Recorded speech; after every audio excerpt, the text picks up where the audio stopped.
Hello and welcome to the SBK Betting Podcast. After a great couple of shows, we are back again to preview all the weekend's football action. Over the next half hour, we're going to give you everything that you need to place your bets this weekend. My name is Alex Brinton, and with me today in the studio is Freddie Walker, and joining virtually is Issy Barker from News UK. Issy, just tell us a bit about where you were last night.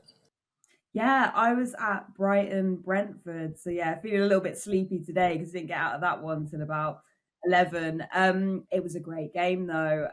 Two really exciting sides, attacking football, and then Brighton's youngster Jack Hinchelwood, 18, comes from the area, scores the winner. So it was a really good game. Great stuff. And Freddie, you've managed to make it back from Munich from last week's episode. Tell us a little bit about that, mate. Yeah, well, it took me quite a while. The Bundesliga game for Munich on Saturday got cancelled. 50-hour delay to get back to the UK, but I did eventually make it back for the podcast. That's what we like to hear. The most important things. So looking back at last week's predictions, I'm going to lead off. I did all right. I got 7 right, including both my accas. And I was actually only a Haaland miss away from my bet builder coming in as well. So I got 7 correct selections. Issy, you got 6. Very good. And you got, most importantly, you got Mope to score. That was a big one for you. And Freddie, mate, what happened after a great first week? What happened, mate? From 0 to 0, really, wasn't it? Not ideal. But yeah, we'll be back this week, hopefully. We'll be back. So the trophy, as we touched on last week, is a high value item, and that is firmly rested on my side of the desk for now. And the big game of the weekend, I think it's fair to say, is Aston Villa Arsenal. Obviously, Villa Arsenal. So these this could be a bit tense in here. We're going to get security in a bit later on. Freddie, I feel like it's only right we start with Arsenal, as you are actually top of the table. You were top of the table last year for quite a lot of the time as well. I don't need to remind you of that. What do you think are the key differences between this season's Arsenal side and last year? Well, there's a few, I think. Ben White actually got asked this in a post-match interview after Luton with a Danish reporter, and his response was, I guess you'll find out at the last game of the season. So Benny Blanco coming in with confidence, saying that we are going to win the league this year. We will see whether that's true, but I think the biggest actual difference in the squad is the squad depth. Last season when Partey was injured, you'd hear all the Arsenal fans complaining our form would drop massively. This year he's been out for pretty much all the season. He played the first couple games at right back, but then he's been out for most of the season, and you haven't really heard us complaining about no Partey, and that's why we're not doing well, because we've had Declan Rice to fill in and score last-minute winners against Luton. And then we've also brought in players like Havertz who can play multiple positions. Kivior's now kind of being embedded into the squad more, and so he's giving more defensive depth instead of Rob Holding coming in when Saliba gets injured and whatnot. So I think that's the main difference, and we just have a lot more injuries. But maybe one of the more worrying differences is that we don't really look as fluid, as flowing, and as threatening attacking-wise. But that's maybe because teams are somewhat figuring out our attack and doubling down on Martinelli and Saka. But we're still looking good. Still looking good. Good. And you touched on Declan Rice there. Is he the signing of the season? Yes, I would have to say so. It's looking like £105 million bargain, to be honest. I feel like he's brought a sense of authority and leadership to Arsenal's midfield, where maybe there was a slight lack of it at times last season. I think Arsenal can obviously still blow away teams, but with Rice there, I feel like they can grind out really important close games as well. For me, the Man United game, the City game, Sevilla stand out for me with Rice. And obviously earning that point at Chelsea earlier on in the season, I feel like he played a massive role in that. I think obviously West Ham and Arsenal, 2 different systems. And I think with the Gunners, we're kind of seeing this more restrained, controlled Declan Rice, who kind of dictates the tempo and picks his moments. But he's just been great to watch this season. I'm off the top of my head, the goal line clearance with Brentford, he's been phenomenal. And the other big signing of the summer, at least in terms of money terms, was Kai Havertz. And there was a lot of sort of Arsenal fans didn't really take to him too much early on, a few sort of tricky times, but now he's scored 3 in his last sort of 4 games or something, and he's looking really strong. If he's at his best, like what does that bring to Arsenal? Yeah, so I was quite worried about Kai Havertz. I can't lie, from his performances, but that game against Luton, I think, is his best game in an Arsenal shirt by far. He was probably the best player on the pitch, in my opinion, for Arsenal. And the main thing that I've seen with Kai that he's brought to the team that we didn't have last year is an aerial threat. So none of our attackers could really be a threat in the air last year. And we played a lot of crosses into the box. So it confused Arsenal fans quite a lot of why are we doing this when no one can really head it. And we've seen it in that Brentford game. He single-handedly won us the 3 points by heading a ball into the goal. Against City, he knocks the ball down to Tomiyasu, who then plays it to Martinelli, and that's the goal we get. Against Chelsea, he wins the header that leads to the Trossard goal for the 2-2. So, and then Luton, he gets us back into the game with just a good goal. So he's turning clutch in those big moments, and obviously he scored the Champions League final winner. So maybe he's just a clutch guy that turns up in the big moments, and that's going to help Arsenal for sure.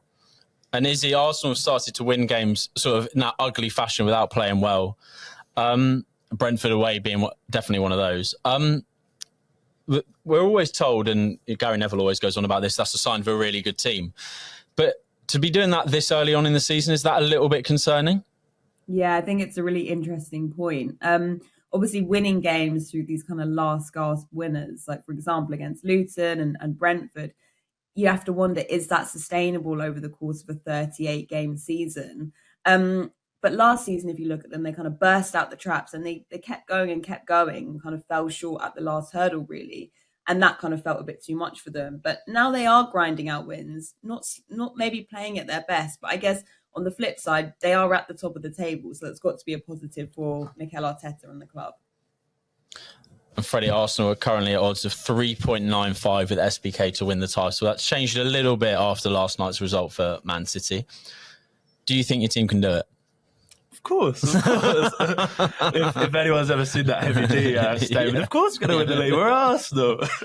I don't think I'm that confident, but I honestly do think we can. We have one of the best squads in the world, second most valuable according to Transfer Market, only City above us. So we can definitely compete with the best. It just depends whether we have the mentality to get over the line and the maturity to get over the line, and whether we've really learned from last year's mistakes. We need a bit of luck with injuries, but yeah, we can definitely do it.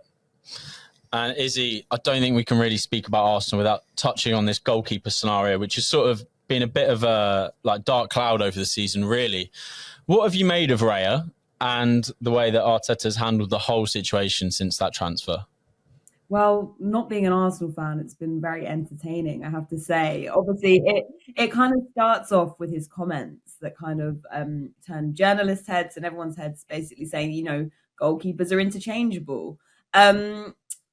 He has definitely, Raya has definitely risen above Ramsdale in the pecking order, starting all but one of Arsenal's last 12 matches, I believe.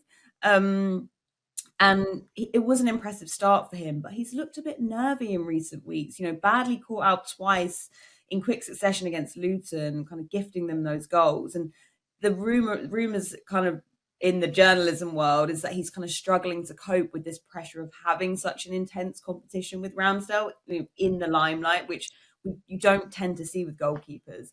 Statistically, there's actually not much between them. But obviously in terms of Arteta, in terms of how he's handled it, I think he could have tread a bit more carefully, because I think Ramsdale is a very strong keeper and it's looking like he's being linked heavily with a move away in January. So Arteta maybe needs to handle it just a bit more gentler to consider kind of keeping him around for longer. Freddie, Arteta has got a touchline ban for this game on Saturday after his celebrations against Luton. So he won't face directly off with his predecessor in Unai Emery. Now, I'm obviously a bit biased, but hindsight is a wonderful thing. But does a part of you wish that, Emery had just been given a little bit more time?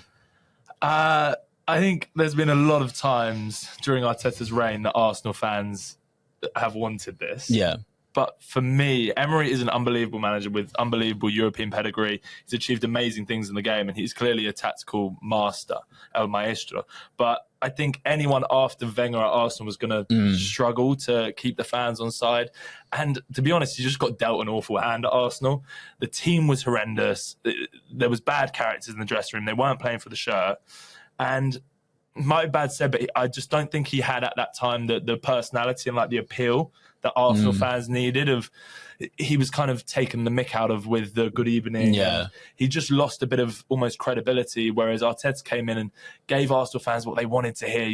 We're going to change the culture. We're going to change. This is a process. Everyone's going to fight for the shirt. I know what it means to play for this club. And that's what Arsenal needed at the time. So big respect to Unai Emery. No ill feeling towards him, and he is an incredible manager. But I just think Arteta came in at the right time, and it's what we needed.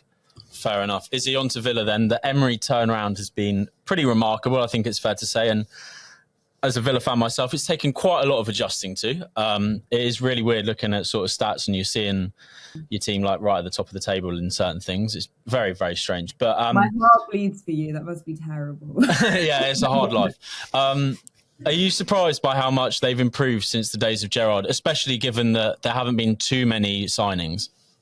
Yeah, 100%. I was literally sat in the press conference at Fulham when Steven Gerrard was sacked virtually straight away after losing to Fulham. He virtually had to get on the team coach back with the team, having been sacked from the club. So yes, I'm very surprised.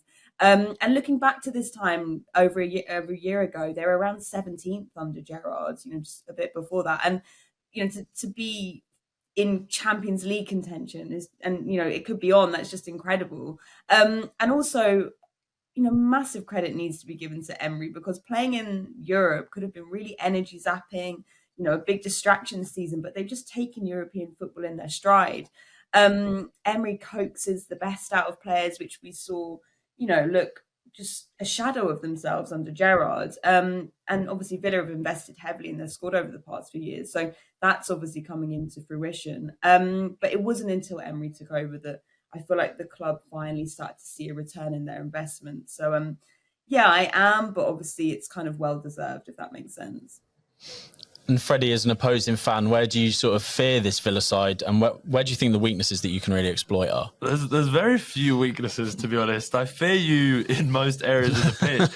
I fear you dominating the midfield with Luiz and Kamara. I think Kamara is one of those that's going really under the radar of how good he is, and how well he's performing. Luiz as well. Obviously, I wouldn't mind him at Arsenal at some point in the future. Yeah, dream on, mate. Obviously, Watkins, 8 goals so far this season. He also has scored 4 goals in 6 Prem games against Arsenal. So he likes a goal against Arsenal. Moussa Diaby and Bailey, whichever one of them is playing, have actually impressed me a lot this year, especially Bailey. He's kind of hitting some better form than what he has previously. And you've made great signings in defence, Pau Torres, and I know Alex Moreno's been injured for most of the year, but that will be a good signing, I think. So there's a lot of that. But I think if there was one weakness, I'd say it's that you've kept 3 clean sheets all season in the Prem, one of them being last night against City and then Everton and Chelsea. So maybe you're shipping a few too many goals, but yeah, you're still a great team. And is it a lot of Emery's success has come from different clubs, not just Villa, like really strong home form, and we've won 14 matches in a row. And the last time we actually dropped any points at home was when Arsenal beat us with a lucky goal and then a goal on the counter. So when the keeper came up for a corner. A great header from Emi Martinez. So we're not, what do you think makes them so good at home? Well, obviously, correct me if I'm wrong, Alex, but is that like a club record, the 14? I think we equalled a club record from 1930 to 31 we equalled last night, Yeah, it's just amazing stats that are coming out of the club. But he himself always sort of puts strong home form down to the support at the club he's in. So this time he's putting it down to the support of the fans inside Villa Park, who obviously kind of transmit that amazing energy to the players on the pitch. And he's always calling them to be loud. And he cares a lot about the fans. When there has been a bad performance, he really lambasts his players, to make things right for the fans. But I would say obviously it's a great support base, but Emery is just so meticulous with his players. He hangs around the training ground with his iPad, holding meetings and things like that. I think into the afternoon. I think how meticulous he is is getting the best out of the players, and that's why they're doing so well at home. And Freddie, the Villa offside trap has been talked about a lot. I'm not going to call it a high line, because if you actually look at where the line, I've seen the loads of stats, that the line actually isn't the highest in the league, but we've caught a lot, by far the most offsides. Yeah. How impressed are you that the defense is just that coordinated? It is actually incredible the way that Unai Emery has positioned everyone. The focus, I think Juan Meta spoke about his focus on players' body positioning in training. So they're focusing, and there's pictures that you can see of all the Villa back four in the exact same body position in line. And it's all because that gives you the best chance to go backward, jump, whatever. Yeah. And that's so impressive. I mean, as of the 4th of December, this is before the City game, no team caught a team offside more than Villa. So they've got 66 offsides, the second best being Spurs with 42. Yeah. And we know how high Spurs play. So you saw it work amazingly against Spurs. Well against City as well. So is it sustainable? Yeah, probably, because teams are going to try and play around it. But you saw with Spurs, Son scoring offside hat-trick. And obviously you don't want someone scoring an offside hat-trick every game. But it shows that it's working, and it's probably only going to get better under Unai Emery. So with all that taken into account, Izzy, what is your bet builder tip for this game?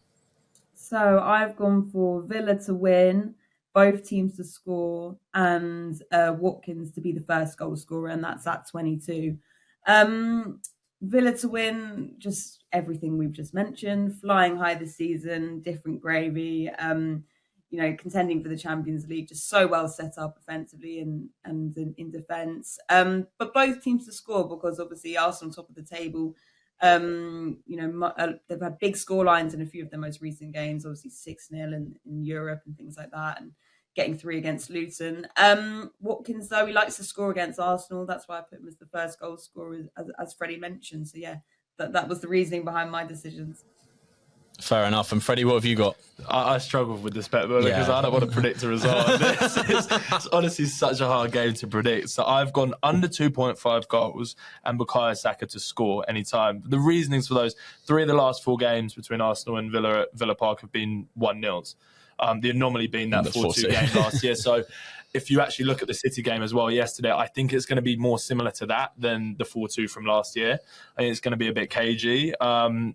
Hopefully not you dominating us as much as you did City.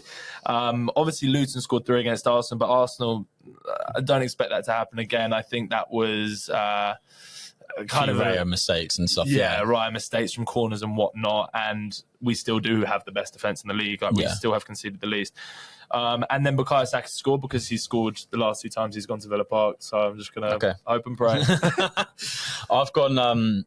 I'm not quite as bullish as Izzy, so I've gone Aston Villa double chance. So I'm covered if it's a draw. Over 8.5 corners. When I think in a game like this and last night, there's a lot of corners in these games because teams are each team spends a lot of time sort of hemming the other one in and all that sort of stuff, and a lot of shots. And then Ollie Watkins to score, and that pays 5.2. Now, Ollie, as we touched on, has got a great record against Arsenal, and I think he'd have been a little bit disappointed not to get one last night, so hopefully he'll be right up for this. Yeah. Moving on then, Premier League selections. We've all got to pick 4 teams, 4 results from this week's games. Izzy, do you want to go first? Yeah, sure. I'll kick things off with my own team. I've gone with Fulham to beat West Ham, Brentford to beat Sheffield United, Liverpool to beat Palace, and Spurs to beat Newcastle at 15. Fulham to beat West Ham. I know it's kind of bad to bet on your own team. I feel like it's only just going to be a kiss of death, isn't it? But they're on a strong run, back-to-back wins, and I feel like they'll be buoyed by a massive 5-0 drubbing of Forest. And I feel like those quality signings like Iwobi and Jimenez are finally kicking into gear. I think they'll be oozing confidence going into this one.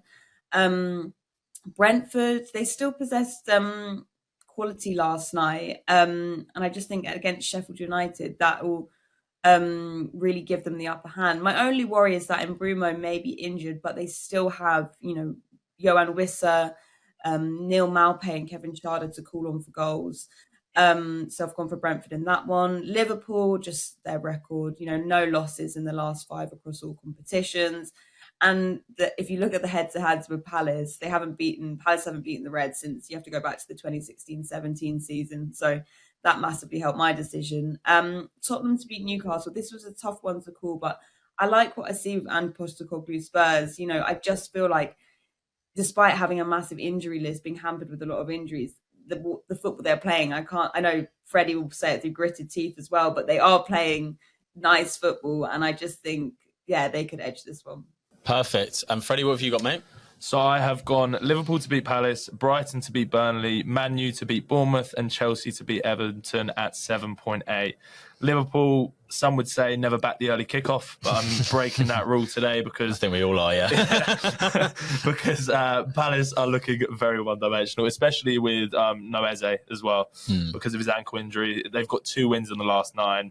Liverpool will be trying to put the pressure on Arsenal, who are playing later that day. Liverpool can go top if Arsenal draw or lose. So, they'll be well up for this one. Brighton, despite all their injuries, and there really is an unreal amount of injuries with Brighton, like especially in defence as well. They're still getting results, not all wins, but obviously they got a great win against Brentford last night. And Burnley just look in trouble. Obviously they got the 5-0 win against Sheffield United, but then lose to Wolves. I think Brighton will be too strong for them. Man U, I think they look good against Chelsea. There's been a lot of talk that they're not playing for Ten Hag and whatnot, but you drop Rashford and maybe he's the problem. I don't know. Some of the players are. And they're only 3 points behind City. So they're not too bad, and they've actually got pretty decent form in the league this year. So forget about the Champions League because they have awful form in that. But Bournemouth have somewhat struggled, even though they are in good form. They've struggled against the kind of so-called Big Six. Liverpool, Spurs, Arsenal, City have all beaten them pretty comprehensively. So I think Man U will get the result at Old Trafford against them and bring that good run to an end. And then Chelsea, God, it's hard to predict Chelsea sometimes because a different team does just turn up each week. But I think if the right Chelsea turns up this week against Everton at Goodison, they will beat them. And with the odds at 2.2, that's why I had to take it. I like those odds for Chelsea at Everton. Okay, so I've gone Man City to beat Luton. I think, they're 4 games without a win. They're not going to go 5. Rodri will be back. I think it will be a tight game. Like every team struggled there because of the nature of the pitch. It's so tight. But with Rodri and Stones back in, they should be fine. Wolves to beat Forest. I mean, I really feel for Forest. They've really they've had some injury problems as well, same as so many teams. But just 1 win in their last 10 or 11, I think it is. And particularly after last night's 5-0 loss. But I'd really like to see Steve Cooper stay. Like, he's done such good things for that club. I really hope that he doesn't get sacked. I mean, but I do think this game is going to be tricky. Wolves have a fantastic home record. They've been really good at home this year. They beat Spurs, they beat Burnley, and they drew with Villa and Newcastle in recent weeks. So they're doing really well. Liverpool to beat Palace. Again, I'm not going to elaborate on that because you two have both sort of gone into that. And then I've gone Bournemouth to beat Man United. Now, this is a big one, a big call. Bournemouth, I've been really impressed with them, and not just because they drew with Villa last weekend. They've been really good, and I think this United team, like, they are starting to come together, but I also think that there's enough like sort of variance in them that they could just mess this up this weekend, and their home record has been pretty poor. Like, they've lost 3 of their 8 games at home so far this year, so it's not like we were used to seeing sort of over the last sort of 5-10 years where they'd be poor away from home, but at Old Trafford they normally get the job done. And a couple of those they've scraped through, particularly Forest and Wolves. So, City to beat Luton, Wolves to beat Forest, Liverpool to beat Palace, and Bournemouth to beat Man United is at 19.5. Moving on to the EFL. Now, we love the EFL. It's incredibly unpredictable. So that's me getting in my excuse early on. Issy, what have you got? Yeah, the EFL is so exciting, isn't it? I've gone with Leeds to beat Blackburn, Shrewsbury to beat Wickham, and Barrow to beat Gillingham, and that's at 13. Start off with Leeds. They're on a red hot run, showing that quality still that's just a bit above the Championship. Only 1 loss in their last 10 across all competitions, so I feel like that kind of speaks for itself. That, in fairness, when I was looking at the head-to-head, that it has been close between Leeds and Blackburn over the years, but I just think they're kind of up a gear this season. Going on to Shrewsbury, on a solid run, unbeaten in their last 3. But if you look at Wickham, they're seriously struggling in the league. I think their last league win came back in October 7th.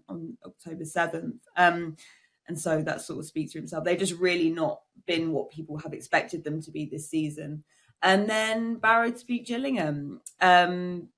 Gillingham didn't beat them last season, and you have to kind of go back to the 70s to find any previous records between the two sides. But Barrow just looking quality this season, 5 points behind Stockport County in first place, really pushing for promotion and just, massively in form in the league, haven't lost in over 2 months. So really looking forward to watching that one, to be fair. Go on then, Freddie, what have you got, mate? I have gone Norwich to beat Preston, Exeter to beat Port Vale, and Wrexham to beat Forest Green at 7.6 on SBK. So Norwich, I backed them last week, and they were the only one that I got correct in the EFL. So I'm going to back them again this week. They beat Bristol City away last week, so really good result for them, last-minute winner. Preston, I got wrong last week as they lost at home to 22nd place QPR. They're in a really bad run of form. They've now lost 3 in a row. Norwich have won 3 of their last 4. They're rallying after a horrible run of form, Norwich, where they only won 2 and 11. So I think Norwich are going to continue that good form. Exeter, it's Exeter against Port Vale, 19th place versus 20th place. Exeter haven't won in the league since the 16th of September. And funnily enough, neither have Port Vale. They also last won on the 16th of September. So it's been a troublesome few months for both sets of fans. Last 9 meetings between the two, Exeter have won 5 times and Port Vale have won 4 times. So I'm going to back the home team on this one, Exeter, to win kind of the 6-pointer at the bottom of the table and end their winless run. And they also beat Port Vale 4-0 at home last year. So that's why I'm going to go for that. And then Wrexham, it's 2nd versus 23rd. So that's kind of my reasoning for that. Fair enough. And what's that at, mate? That is at 7.6. Brilliant. So I've gone for Coventry to beat Birmingham, or Blues. I don't like calling them Birmingham. Blackpool to beat Carlisle, and Notts County to beat Warsaw, and that is at 3.85. Now, Coventry haven't beaten to beat Blues. Blues haven't beaten Coventry in the league since 2011, and Rooney's Blues have been very, very poor. And I think / hope that will keep going. It should be a tasty Midlands derby on a Friday night. Not sure the police would be overly happy about that being on a Friday night. But and then Blackpool to beat Carlisle. Blackpool are 8th and beat top of the table Pompey 4-0 a couple of weeks ago. Carlisle are down in the relegation zone and they haven't won since October the 24th. So, yeah. It's a bit of a tricky one, that. And Notts County to beat Warsaw. Notts County is 6th, which may look a little bit disappointing for some of their fans, but they're actually only 1 point off 2nd. So they're still in and amongst it. They're joint highest goal scorers in the league with 42. And Warsaw haven't won in the league since the 14th of October. So hopefully Notts County get over the line in that one. Lastly, we're moving on to our goal scorer picks. As previous listeners will know, we're not allowed to pick Haaland. So Izzy, who are you going for? I feel like this is another kiss of death, but I've gone with Raul Jimenez. Okay. He's finally picking up form. This is Fulham West Ham he's playing in, and 3 goals in his last 4 games. One of them was Villa, if you remember, Alex. I do. One of those goals was even a back heel that he scored against Forest. So you can just tell he's kind of oozing confidence again. The quality's always been there. It's just about kind of tapping into it, which Marco Silva has done brilliantly. And if you look at West Ham, they haven't kept a clean sheet in the league in over 2 months. That pays out at 3.2. And yeah, fingers crossed for that one. Go on, Freddie, mate. I have gone for Hwang Hee-chan at 3.55. 8 goals in the Prem this season. Only Haaland, Son and Salah have scored more than him. Secured the 3 points of Wolves versus Burnley. He takes penalties and they're playing a very bruised Nottingham Forest. So I think he's a good chance to get a goal. And I've gone for Trent Alexander-Arnold after a long shot last week with Havertz. So I've not been deterred. I'm going for it again. 3 goals in his last 2 games, and I fancy Liverpool to score plenty in this one. I think, as we touched on, Palace look a bit ropey in certain ways, and I think he'll sort of have more encouragement to step into midfield. So I think, he'll definitely he's definitely got a great chance of scoring, and just like his technical ability, any chance. And Liverpool, I saw some stat the other day, they're like shooting 40% more shots from outside the box or something this year. So definitely, and he's a massive part of that. Yeah. So that is everything for this week's episode. Thank you very much for listening. We hope you found it both informative and entertaining. We look forward to sort of getting all the results this weekend. Inevitably, a West Ham 1-0 win over Fulham, I think, is either way we've been talking. The usual horse racing crew will be back later in the week to preview this weekend's action, including Constitution Hill's much anticipated return to the track. Good luck over the weekend, and remember that if you're a new customer, you can get £30 in free bets with SBK when you place your first bet of £10. T&Cs apply. Thank you.